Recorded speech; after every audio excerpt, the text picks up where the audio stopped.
Hitachi Energy India Limited Q4 FY2025 Analyst Conference Call.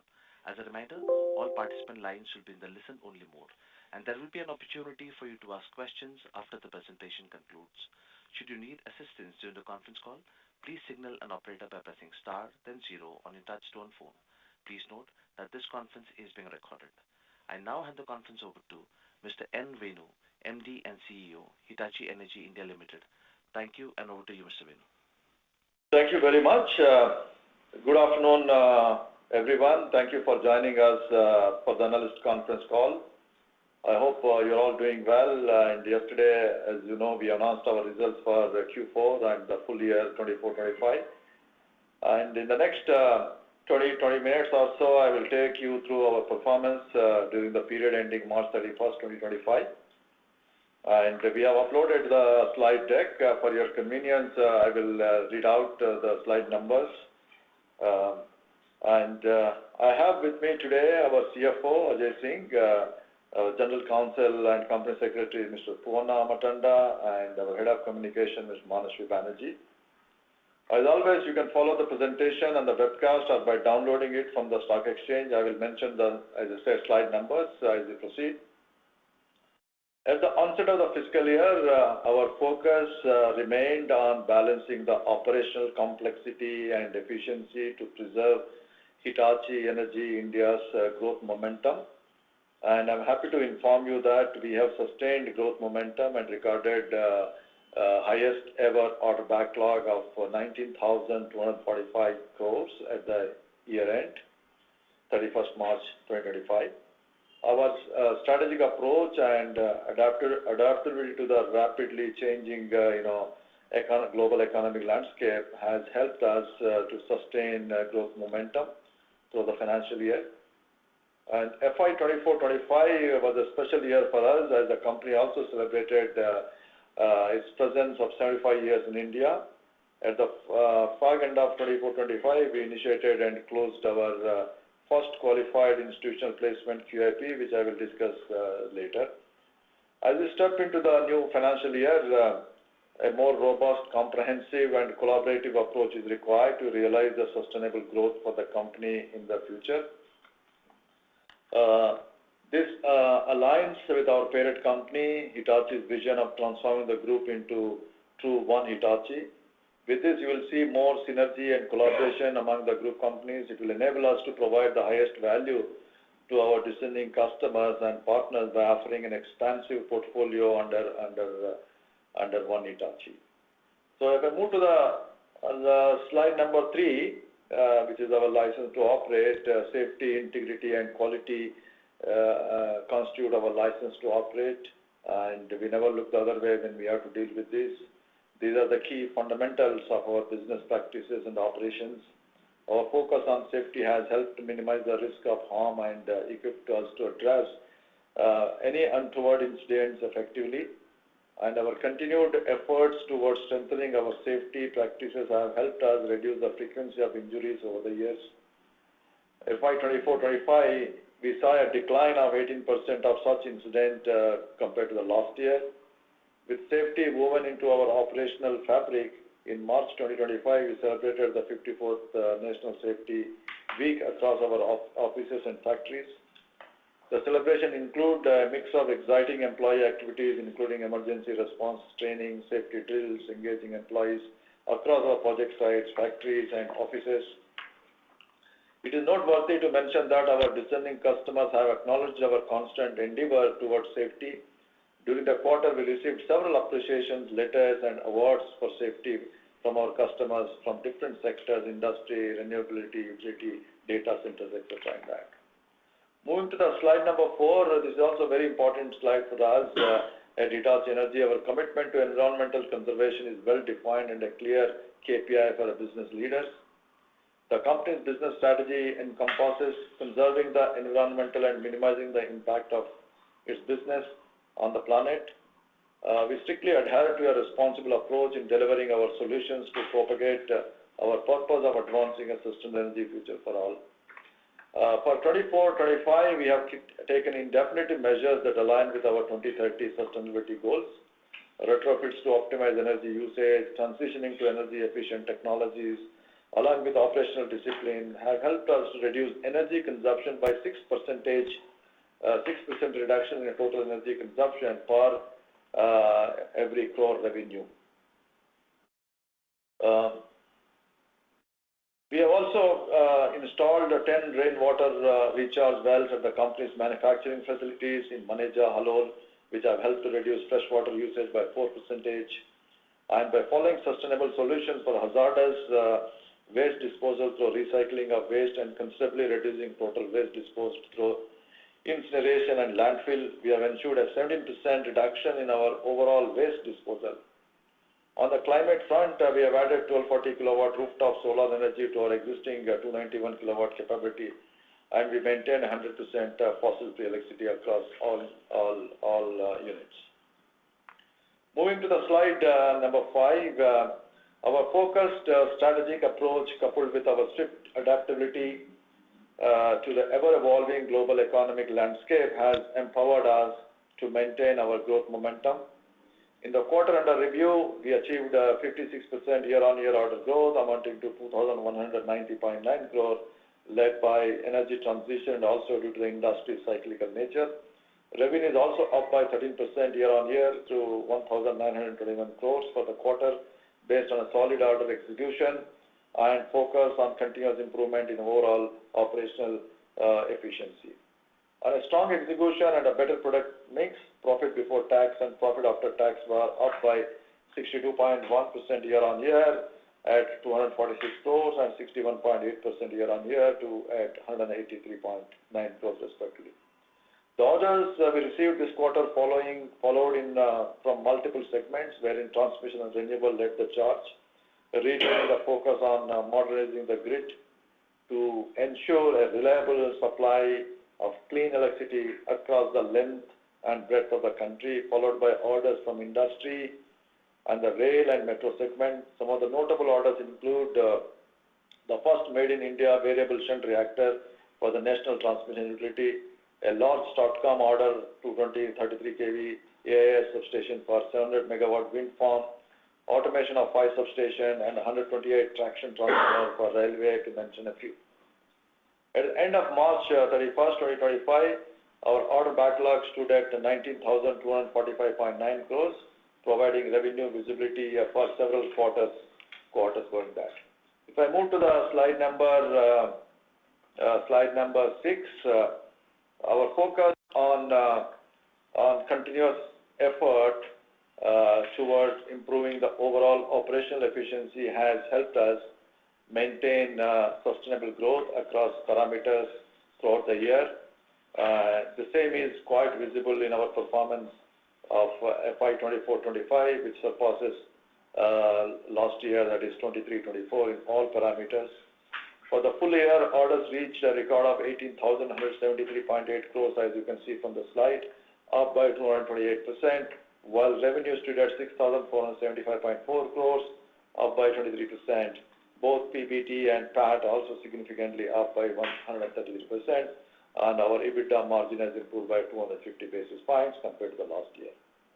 As I spoke in the beginning, FY2024-2025 was a special year for us, from celebrating our 75 years in India to multiple key milestones. This year, we bagged a large HVDC order, very clearly showing our technology prominence in our HVDC. In India and worldwide, we have multiple expansions at our various facilities, especially in the transformers, interrupters, transformers and valves. Also, our insulating materials, etc. Also, we successfully concluded our first fundraising initiative through qualified institutional placement, which raised 2,520.82 crores. Moving to the next slide, slide number 7, and I know that you know more than me on this particular slide, but let me give my view on this. As per the Organization of Economic and Cooperation and Development report, OECD, the Indian economy will remain one of the fastest growing major economies worldwide. The country is expected to grow at 6.1% for the fiscal year 25-26, with retail inflation dropping to 6-year low in March 2025, and you got the latest data even lower, gives a strong growth signal. While India is comparatively less exposed to the reciprocal tariff, of course, we really have to wait and see how this will pan out to be, but it will impact various industries whenever it happens, but so we have to keep a constant vigil and devise a mechanism to minimize the same and retain the exports growth momentum clocked in the previous quarters. While the geopolitical uncertainties pose some challenges, we expect the growth momentum in the energy sector to continue. The government reiterated its commitment to the same by increasing the FY2025-26 budget for the energy sector to 26,550 crores compared to the 19,000 crores of the previous year.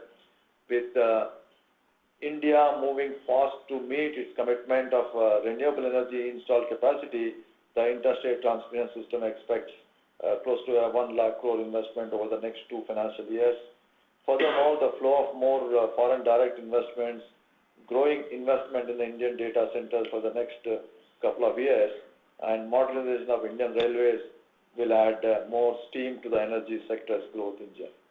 Also, the government's effort to enhance the financial viability of power distribution companies is a positive step that will go a long way in strengthening the country's energy ecosystem. Moving to the slide 8, at Hitachi Energy, we constantly endeavor to advance a sustainable energy future through all our projects. During the quarter ending March 31st, 2025, we commissioned several key projects for the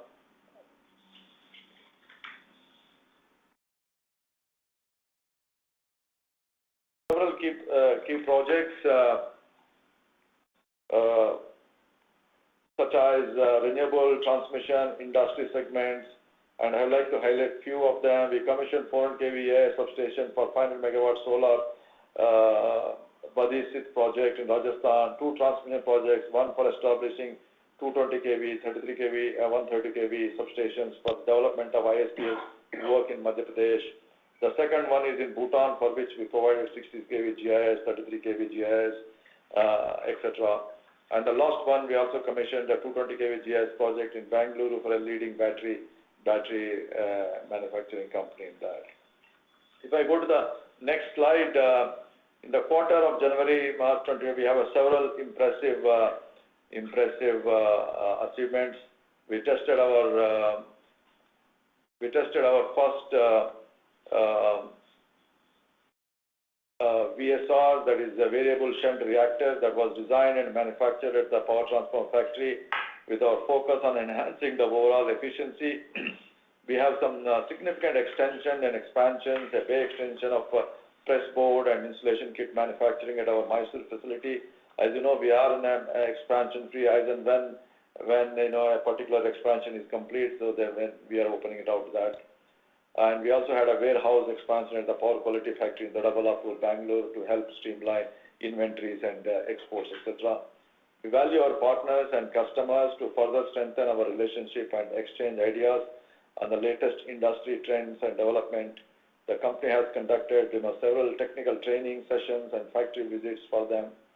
I'm also delighted to inform you that our service team has signed a first service level agreement with the world's largest data center provider for entire direct transformer of fleet of various ratings of a service agreement in that. Moving to the slide number 10, as a pioneering technology leader, we always ensure that we present our views at various forums to create a conducive policy environment for the entire energy sector.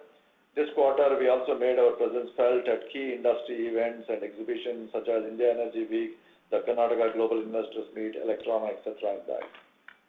And we continue to do so in that. And moving to the slide number 9.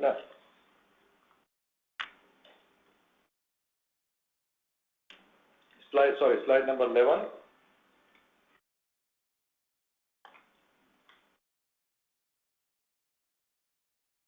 Now to provide some more color on our orders received this quarter, transmission and renewable led the charge with an increasing focus on modernizing the grid to ensure a reliable supply of green electricity across the country. This was followed by orders from industry as well as the rail metro segments. The transmission segment saw a 91% growth surge, whereas the renewables saw a year-on-year growth of 386%, and railways and metro is up by 24% year-on-year. However, the data center and industry saw a year-on-year decline of 56% and 33% respectively. But we believe this is a seasonal decline and the timing factor with the aggressive push for a building data center network and electrification of industries in the country. We expect a significant demand from these segments in the coming quarters. On the right-hand side, you see the order mix segment-wise. The product took the lead sector-wise. Utilities are clear as winner, and on the channel side, direct end users emerged at the top of it. Moving, and this is of a whole financial year. The previous one was more of a quarter one. But if you see the segment-wise growth through the financial year, the transmission emerges again as the frontliner, 750%. The industries on a year-on-year wise, you see a industries growth, whereas the previous quarter you find a decline. Data center again from year-on-year basis is the thing. Railways and the metros, while the previous quarter was up, but on a overall year-on-year basis is down, and the renewable is up in fact. If I move to the next slide, service, slide number 13. Exports and services continue to sustain their growth momentum, contributing significantly to the overall order book. Services saw almost 60% year-on-year growth, and exports recorded a significant year-on-year growth of 77%. In terms of contribution to total orders, exports contributed almost 37%, excluding HVDC, and services contributed around 7.4%. It also shows our constant endeavor towards strengthening our service and export portfolio. Service is a key. We have been explaining this also key to our long-term partnership collaboration with all our customers. Some of the orders in this segment include grid compliance, power systems, renewable studies for utilities, digital service level agreements, SCADA upgrades, replacements of equipment, annual maintenance contracts, export orders received from across the continent, South Asia, Europe, and Africa on that. Furthermore, foreseeing immense potential in service and maintenance, the company has, introduced its service business unit. That is the 5th business unit from April 1st, 2025. The unit will provide services to various sectors throughout the asset life cycle, from installation to sustainable end of life cycle solutions with that. So with that, let me hand over to our CFO, Ajay, to take you through the next two slides. Thank you. Thank you, Venu, and good afternoon to all of you, and hope all of you are doing well. So you see our constant effort towards improving overall operational efficiencies has helped us in maintaining growth momentum in Q4 2025. During the quarter, the company reported Y-on-Y order growth of roughly 55.57%, with the INR 2,190.9 crore. And the revenue went by 13.11% Y-on-Y, it is 1921.9 crore. And this is all because of the result of the solid order execution and focus on the continuous improvement in the overall operational efficiencies. So rising on the strong execution and the better product mix, our profit before tax increased by 62.1% Y-on-Y at 246.7 crore. Profit after tax also increased by 61.8%, stood at 183.9 crore. Operational EBITDA, if you see for the standalone Q4, it stood at 235.46 crores, basically resulting in a double-digit operational EBITDA of 12.3%. The same emphasizes the company's constant endeavor towards improving margin and strengthening overall operational efficiencies.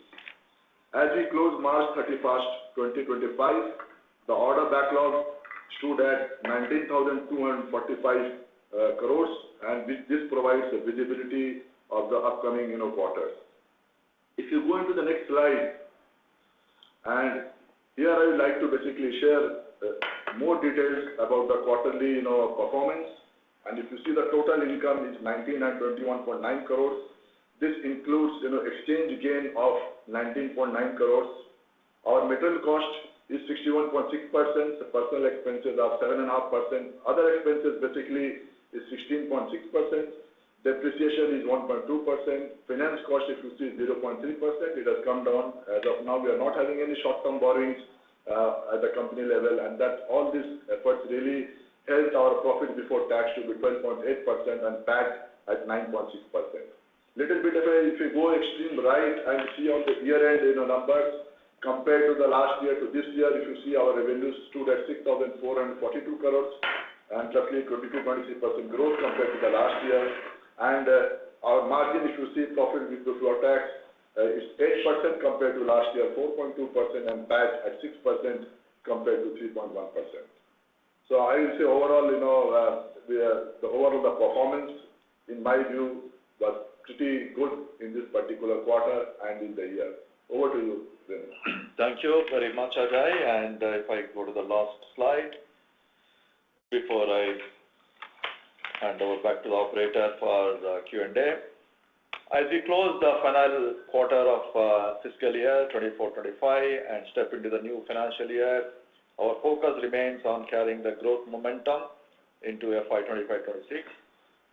The company remains steadfast towards maintaining its leadership in core segments, along with establishing and strengthening our presence in industries, fast emerging segments like data center, energy storage, etc.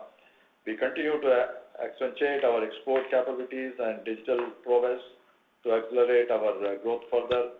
With our new service BU in India being fully functional from April 1st, 2025, the focus will be on strengthening the segment and exploring the tapping into potential opportunities and offering cross BU offerings to our customers. We remain committed to adding more vigor to improve our overall operational efficiency and boost productivity and quality, especially under the umbrella of One Hitachi. The quest to leverage the largest ever backlog for revenues and margin accretion remains one of our key priorities, along with systematic, focused approach for the optimal utilization of the raised capital. Furthermore, our efforts to build our capabilities will continue to meet ever-growing energy requirements, both domestic and global. Most importantly, there will be no compromise regarding our license to operate, safety, integrity, quality in any of our spheres of work to stand the test of time and meet energy requirements.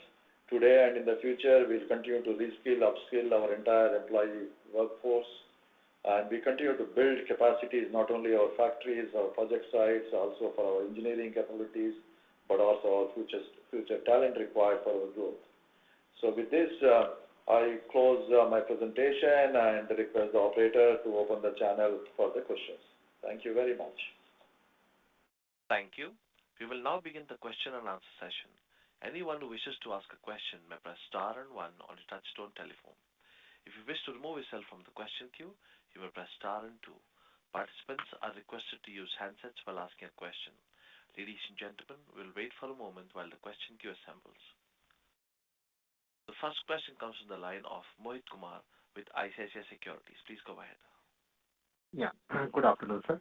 And congratulations on a very strong order book and a great set of results. Thank you. My first question is it possible to share the HVDC order book at the end of F25? Sorry, what was the question? Is it possible to share the HVDC order book at the end of FY25? Oh, okay. So normally we don't give you that. We don't. We had only booked one HVDC project last year in our order backlog. So we have booked one HVDC project. The second HVDC project which we announced, that will come in this quarter because we have concluded the contracts in the first week of April. Understood. My second question is, have you experienced QIP-related expenses in the quarter, or will it impact Q1 FY26? Maybe Puvana? Yeah. So this is Puvana here. Thanks for that question. So QIP-related expenses are estimated separately, which will be taken out of QIP-related proceeds. So that will be paid separately. So that will not impact operational profit. It will not come through P&L, not pass through P&L. Is that right understanding? Yeah. Yes. My last question, sir, is in the cash flow, there is a decrease in other financial assets, and there is a decrease in loans and advances, right? And there is an increase in other liabilities. This increase in other liabilities, is it created to mobilization advances? And what is the reason for decrease in loans and advances?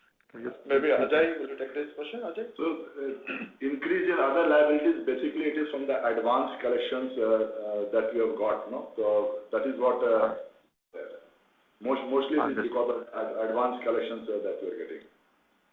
And so decrease in loans and advances?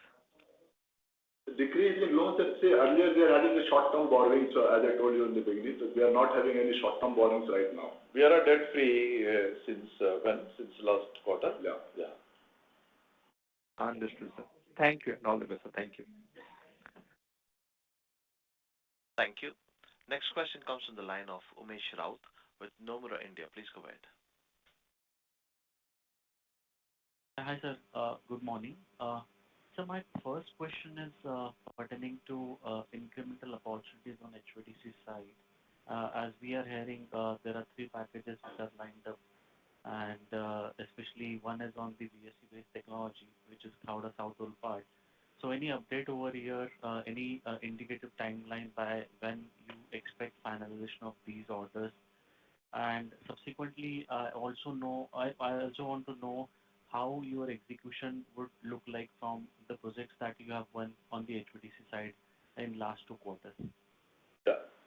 So on the timeline, as we are saying that in our view, one if not second one, we may get finalized by the second half of this fiscal year. So when it comes to the technology-wise, we have explained also for Hitachi Energy is invented this HVDC technology 70 years back, started with the LCC, thereafter we moved to VSC technology. Throughout the world, we have close to 150 gigawatt worth of installations, both combined LCC and VSC technology. So we are agnostic of the technology. And just for information, the project which we are almost in the final stage of completion, which is Mumbai, which is a VSC technology. So whatever the customers want, we have the technologies, we have the capabilities, and we have also done a lot of localization of those things in that. So we will do that as and when it gets mature. And when it comes to the execution of the 2 projects which we have in our one project is in our portfolio end of March, and as I said, second project has come into which we already announced to all of you, that has come into our books in the first quarter, so which will reflect in our first quarter results. So these projects are a completion period of 48 and 54 months. 48 is the bipole 1, 54 months is the bipole 2, and normally the revenue for this will be very slow in the beginning with a low single digit, and then it will move up to the second year, third year in a big way. Okay. So is it fair to assume that initial 2 years will have about 1/3 of execution, and maybe subsequently later 2 years will have about 2/3 of execution coming in? We will not able to give you that. As I said, initially the first year is a low single digit. Okay. Low single digit percentage. Okay. From a capability point of view, I just wanted to understand how many projects on the HVDC side you can execute simultaneously in a similar time frame. We have, as I said, right now, we have if you ask all HVDC project portfolio, if you look at it, at least end of 31st March, we have 3 projects. We have a Mariners Link project, we are supplying partly, and then we have Mumbai project, and then we have other projects we got. So it is not about how many we can do it, and we are flexible, we are agile, and we are gearing up the expansions in anticipation of that. And as and when we see the more things like that, we'll also expand our not only our factories but also our execution capabilities in that. So, but having said that, we look at every project as a new project. We look at in a risk-reward basis, and then we take a decision based on each and every project. Got it, sir. Sir, I have one basic doubt when you mentioned that certain technology is getting fully absorbed in particular year. So what do Sorry? you mean by this? What did I? A certain tech. So when I refer to your annual report, there are mentions about various components or technologies getting fully absorbed in terms of technology transfer. I don't know Does which this mean that referring, which report you are referring it to. so, when I refer to annual reports of your company, you Okay. always mention that certain components or technologies got absorbed during that particular period. So, for example, in FY24 annual report, you mentioned that VSC-based Volt technology version G5 got fully absorbed in India. So, does this mean that you can manufacture these walls locally in Yeah, India? yeah. Okay. Yeah. Any new technology comes, so we always, bring those technology and localize the technology here and there. So that's what we meant in that. Okay. So based on current capability, how much of indigenized or localized value addition we can do in case of HVDC project execution? So we have been giving, we will not, we have a huge, whatever we have today, really not HVDC, but all the portfolio put together. So whatever we're producing globally, more than 80% we produce locally here. So that's what is the thing. There's a value add is a different and what we produce different. For example, transformer you take, we don't have a CRGO here, right? We have to import it. If you take the value add locally, it doesn't come into picture. But we have end-to-end manufacturing of the transformers. Just give an example of that. Thank you. Mr. Raut, please rejoin the queue for more questions. A reminder to all the participants, please restrict yourself to 2 questions. Next question comes on the line of Balachandra Shinde with Motilal Oswal AMC. Please go ahead. Hi, sir. There is one concern in most of the investors. Like if we are getting so many HVDC orders, but after that, relatively order inflow growth may taper out. If you can provide insight that what kind of order inflow growth one should see over next, means in a longer period of time, especially when the kind of HVDC capex is happening globally and within India. So I think our whole strategy has been, our portfolio, be it the product, system, services, software, is the bridge between the generation and the consumption. Okay. So HVDC is the one part of our portfolio. So it's we have 4 business units. HVDC is one of them. It's not the only one. So we're not building the strategy only based on the HVDC. HVDC for sure, it's coming in a big way. So we have the full-fledged transformer portfolio, we have the high voltage portfolio, we have grid automation, and then the grid integration, which includes the STATCOMs and HVDC, etc. in that. Our view, have been saying very clearly for the energy transitions requirements, especially on the targets set by the government, it needs a lot of, technology has to come in, technological product systems need to come in. For example, you need to have more HVDC projects, more energy storage, and more 765 kV transmission, and also some 1200 kV transmission line also will come in. All of them are enabler for us, and our portfolio will go into that. That's the one aspect. And then we come to the edge of the grid expansion, for example, data center, energy storage. Here again, we have the complete portfolio. It goes on that. So I'm not saying that, just because, HVDCs will plateau after some time and then our order flow is there. We are not seeing that scenario at this point in time.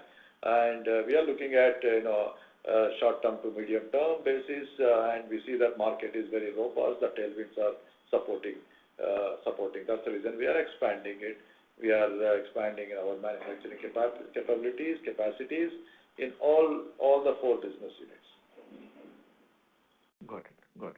And in the margin trajectory wise, like we showed relatively thinner margins in first half, and we improved on margins in the second half. Similar kind of a trend one should see in FY26, or overall execution front will be uniform? I say on an overall basis, quarter on quarter, the mix can differ, things can differ. So we generally see a slow start in the first quarter of the financial year, and which will pick up because many of our customers are also, working towards their budgets, etc. in that. But what we said last time that we will reach a double-digit margin in this quarter, but our thing is that on a overall year-wise, we will maintain the double-digit EBITDA. Good. Thanks. Thank you. Next question comes from the line of Nikhil Bhandari with Goldman Sachs. Please go ahead. Yeah, hi. Thank you, sir. Congratulations on the great set of results. Can I ask the margins profile typically for the HVDC projects versus your base business? If you can provide any kind of color or range, that will be pretty helpful. Thank you, Nikhil, but unfortunately, we don't give a margin profile of a project level in that. As I said, HVDC for us is one of our projects only. It's like any other project, so we don't do that. All I can tell you that the margin profile of these projects, not margin profile, the risk profile of these projects are better than what we used to see previously. Like, for example, we used to have a complete, the turnkey, the civil construction, etc. in that. So here our things are, mainly, engineering and supply of the products and commissioning of the products and ensuring that the system works. Understood. Thank you for that. And just a follow-up question to your capacity or bandwidth constraints for taking more HVDC projects. You mentioned that's quite dynamic and you can probably operate multiple projects, but what could be bottlenecks or constraints if you were to think as a risk in terms of taking multiple more projects from here on the HVDC lines? Any thoughts on what could be the potential constraints for you to take, let's say, another 2 or 3 projects in the next 1 to 2 years? It depends upon how these projects will be stacked up together in a particular timeline, etc. Those things will be there. But as I said, we are a global company and our supply chain is global. So depending upon the need, we can always see that if our factory in one particular component manufacturing is full, we can always look at where else we can source it. So those are the flexible options available for us. And with that, we will really look at exploring that to take more projects, whether it is HVDC, whether it is supplying of our transformer or many other aspects of that. Got it. Thank you very much. Thank you. Thank you. Next question comes from the line of Mahesh Bendre with LIC Mutual Funds. Please go ahead. Hi, sir. Thank you so much for the opportunity. Sir, we have an order book of 19,000 crores. So when the execution will pick up, when execution will peak, is it in 26 or 27 out of the current order book? No, our order book is ongoing, right? Like, for example, last year, based on our order backlog, we have improved our revenue of almost 20 to 23%. So the 23% higher has come from our existing order backlog in that. So we see that most of the thing, I would say, orders, most of the revenue will come from our existing order backlog this year, and some of the things will spill over into the next years in that. So my question was, out of 19,000 crores, whether the majority of this will get booked in the current year, that is FY26, or is it in FY27? No, if we're talking about revenue, I think we will not see. Let's slightly address your question differently. Other than the HVDC, the rest of the things, the order to the revenue cycle, depending upon the thing, anywhere between 3 to 6 months to goes up to 18 months, right? If the large transformer or large GS, etc. So that's the thing in that. If you have an order, and then you can say that from 3 months to 18 months is what you can convert that into revenue. But HVDC, I told you, it takes a long time and it has a 48 months completion period, and to one part of the project, and 54 months is the remaining part of the project. So that will take a longer time. That will not happen in the same way as I described for the rest of the portfolio. And last question from my end, sir, globally also there is a shortage of transmission distribution equipments. So given the strong demand in domestic market, is there any limitations on us in terms of taking export orders in the near term? No, we do not have any limitations on that. As I told you, our exports last year, whole of fiscal year, if I remove the HVDC, is in the 37% of the, and exports have grown year on year from last year. In absolute value, it has grown, and the percentage wise also. But having said, our pipeline in the domestic market is very strong. Our pipeline from the renewable, pipeline from the transmission, pipeline from data centers, pipeline from many other sectors where we are working on that is quite strong. And our focus always, I've been saying this, and I continue to say, our focus is to address our domestic market first, and then we go to the exports. Sure, sir. Thank you so much, sir. Thank you. Thank you. Next question comes from the line of Harshit Patel with Equirus Securities. Please go ahead.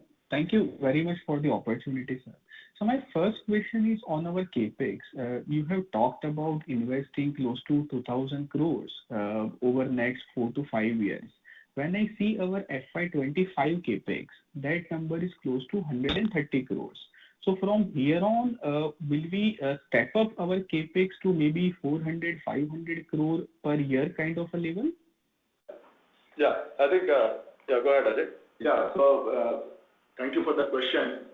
Rightly so, in this year, we have done our QIP, and we have already declared that we'll be spending approx 2,000 crores in a span of 4 to 5 years. That was the say. So what we have done in this year, obviously in the next few years, it will be, let's say, 4x kind of thing, 4x to 5x kind of thing. So that is what we see at the moment, and our drive will be in that direction only. Yeah. So could you share what kind of product groups or solution groups that we will see? I think one clear area would be investing towards these incremental HVDC related factories. Apart from that, what kind of investments we would see towards maybe STATCOM, the higher range of AIS, GIS, transformers, anything that you can share on that front would be very helpful. But this investment we have already spoke about earlier also. It is a widespread. It will be in all our business lines, expansion of the business line, transformers, high voltage, grid automation, so on and so forth. Understood, sir. Sure. So my second question is on exports. As you have explained, our exports and even the share of exports has grown very sharply in FY25. Are there any more geographies or product groups that have been allocated to us by the parent? Are there any more products where we have become or we will become a global feeder factory for the group? So any outlook, if you can share on that front, that will be very helpful. No, our export strategy, as I was explaining to you also, very well, that is a three-pronged strategy. First one, we have some of the products with the global feeder factories, and that is the same. We have not added any new products into that. And the second one is, we have been allocated certain markets, and those things are dynamic. As and when we getting new markets, so we will be doing it. And the third one is we do have a feeder factories, and then based on the feeder factories, we are supplying our components into that. So this is how the three-pronged strategy. And there is a scope. If we, as I said, our exports is not at the cost of the domestic market. So if we have a more slots, we will definitely have opportunity for us to grow in exports. Sure. Thank you. Thank you. Mr. Patel, please rejoin the queue for more questions. Next question comes from the line of Renu with IIFL Capital. Please go ahead. Yeah, hi, good afternoon, and thank you for the opportunity, sir. I have a few questions. First, just trying to understand that in the last 2 quarters, while we have seen margins coming to double-digit levels, even if we add back the effects of commodity gains, it's still in 13% levels. which is significantly lagging other peers who are, in terms of their performance, mid-teens to 20% range. Just trying to understand what is pulling down the margin mix for Hitachi versus the other peers in the current business environment, despite the execution of high margin HVDC VSC that we're doing for them. That's the first question. Yeah.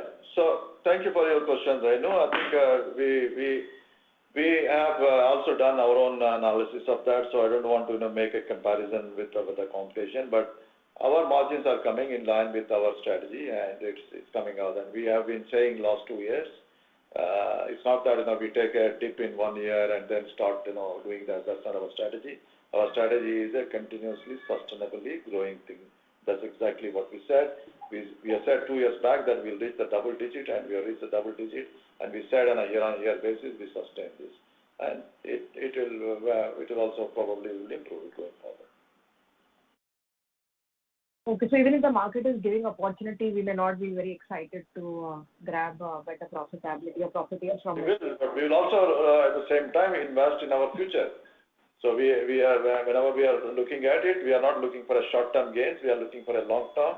So as I said, our focus is the domestic market. We continue to serve our domestic markets, and that's where is our thing is that. Got it. The second is, do we have any updates? Probably I might have missed it out, but do we have any updates on the electrical packages related to the bullet train? Are we still expecting something from it, or probably we are out of the race for those orders? No, I think it's getting delayed. That's what I understand. It's getting delayed right at this point in time. Sure. Any particular timelines for fiscal 26, or probably it's difficult to put anything on paper right now? I think it should happen in this fiscal year, so we are not sure when and how it will happen. Got it. Last bookkeeping question on slide 11 of the presentation.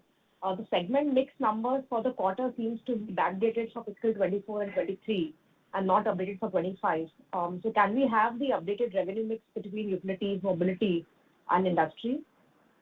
Sure. So we'll send that. The numbers are, the year is...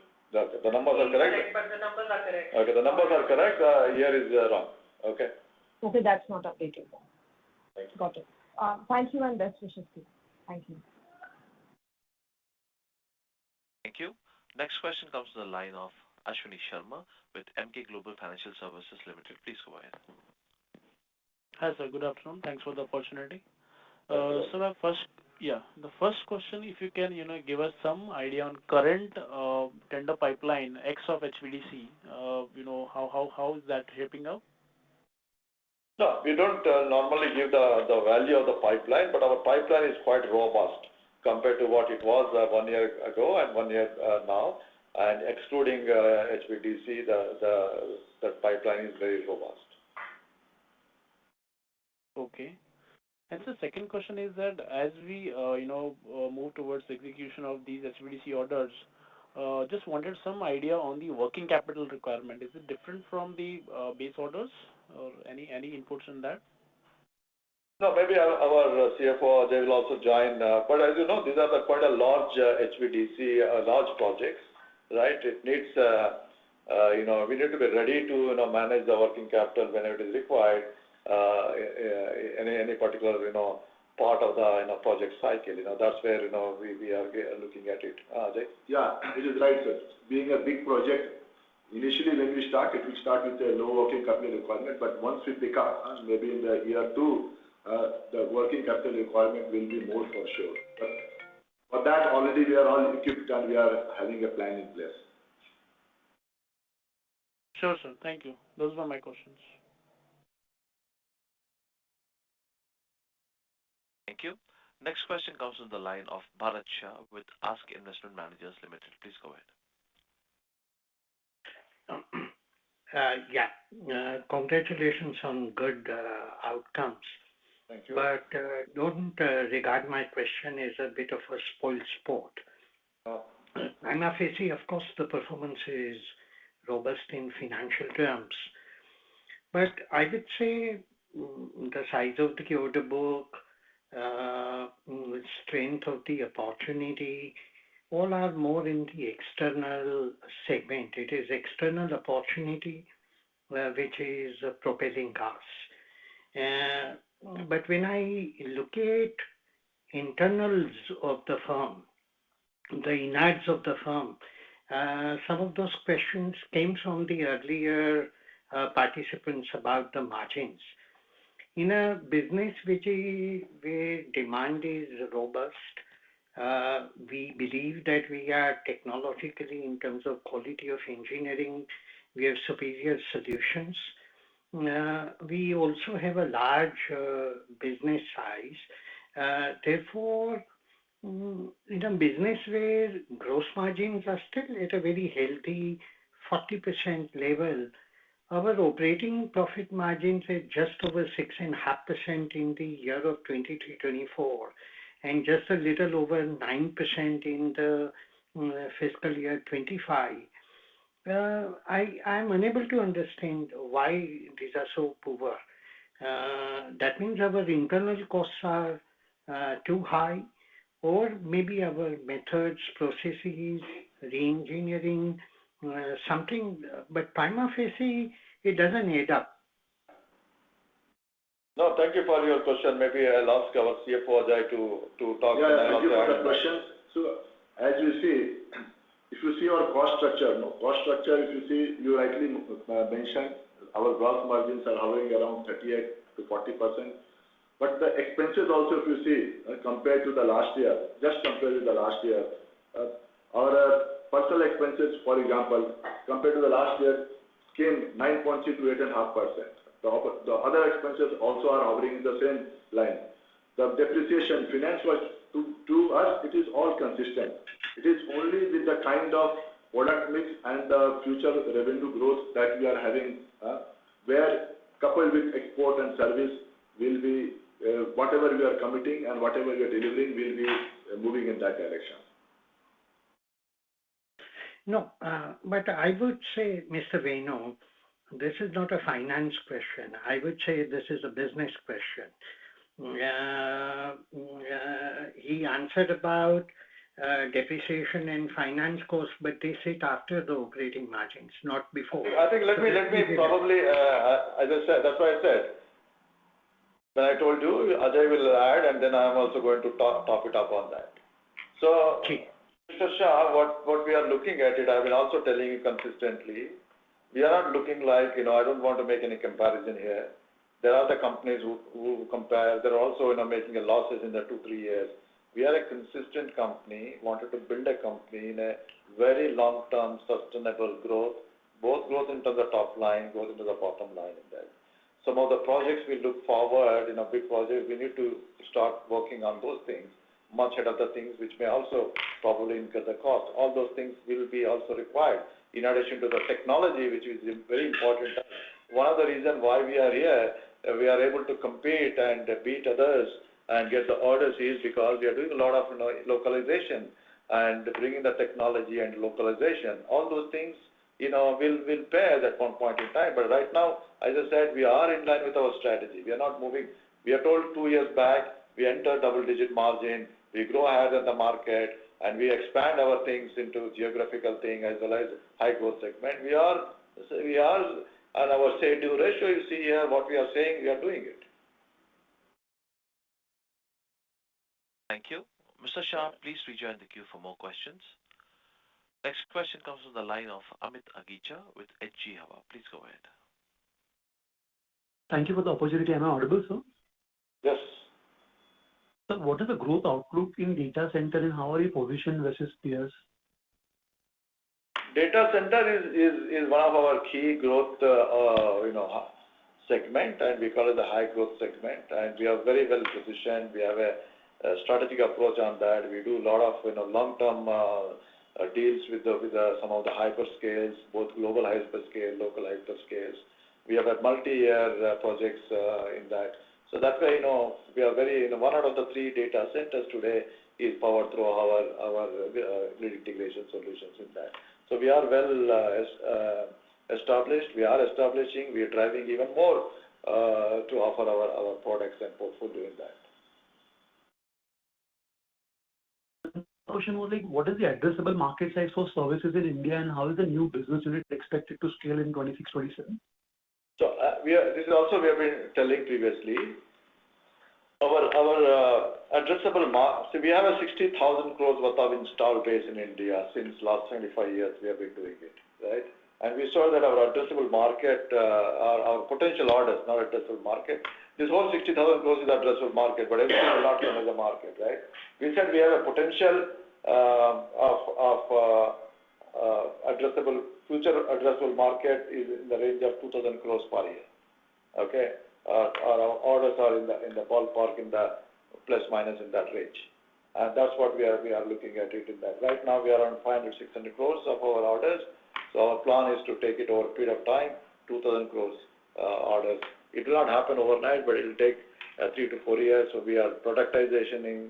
We are offering a digital offerings to our customers. Both IT, OT combinations also we are looking at. As we speak, we are doing a lot of pilots with many of our industrial customers, data center customers. Some of the data center customers are looking forward for providing the life cycle things. All those things will come into that. It won't happen again overnight. It is a 3 to 5 year journey. So my last question is how will you be using the QIP proceeds of 2,500 crore plus? Are there any inorganic opportunities in sight? Yeah, I think QIP proceeds we talked about very clearly, and 2/3 of that we use in our expansion capex, and then the rest 10% is our 5% is for corporate usage. Yeah, 25% is our capex corporate usage, and 10% is working capital. But having said that, we are actively looking at some of the things, and not in areas of a transformer, etc., but mainly in our value add or complementary things like our new segments. Those are the things. Thank you for the reply, and all the best for the future. Thank you. So operator, since we already reached our time, and I know that there are lots of queue there for other questions, so please reach out to us. We have back-to-back calls with some other things. I really want to thank you for your interest and listening to us.